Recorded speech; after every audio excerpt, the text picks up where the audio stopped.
রাতের জানালায় বৃষ্টি পড়ছে। প্রতিটি ফোঁটা যেন হৃদয়ের ভেতরের না বলা কথাগুলোকে জাগিয়ে দিচ্ছে। নীলু জানালার পাশে দাঁড়িয়ে আছে, হাতে পুরনো একটি চিঠি।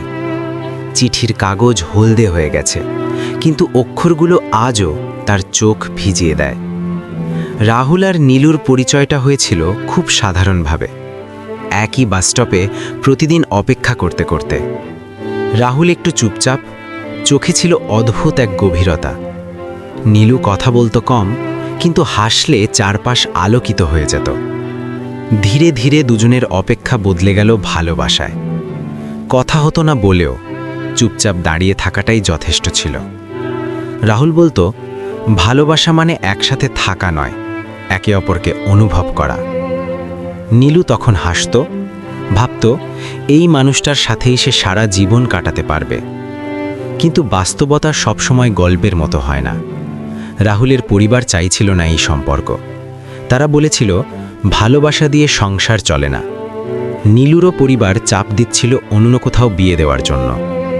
দুজনেই শক্ত থাকার চেষ্টা করেছিল, কিন্তু সমাজের দেওয়ালটা খুব উঁচু ছিল। একদিন রাহুল বলেছিল, নীলু, আমি যদি হেরে যাই?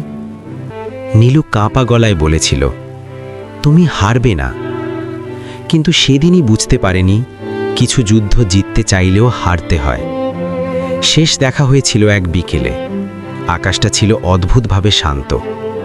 রাহুল বলেছিল, আমি তোমাকে ছেড়ে যাচ্ছি না, আমি শুধু পরিস্থিতির কাছে হার মানছি। নীলু কিছু বলতে পারেনি, চোখের জল গড়িয়ে পড়লেও শব্দ বের হয়নি। বছর কেটে গেছে, নীলুর জীবনে নতুন মানুষ এসেছে, নতুন দায়িত্ব এসেছে।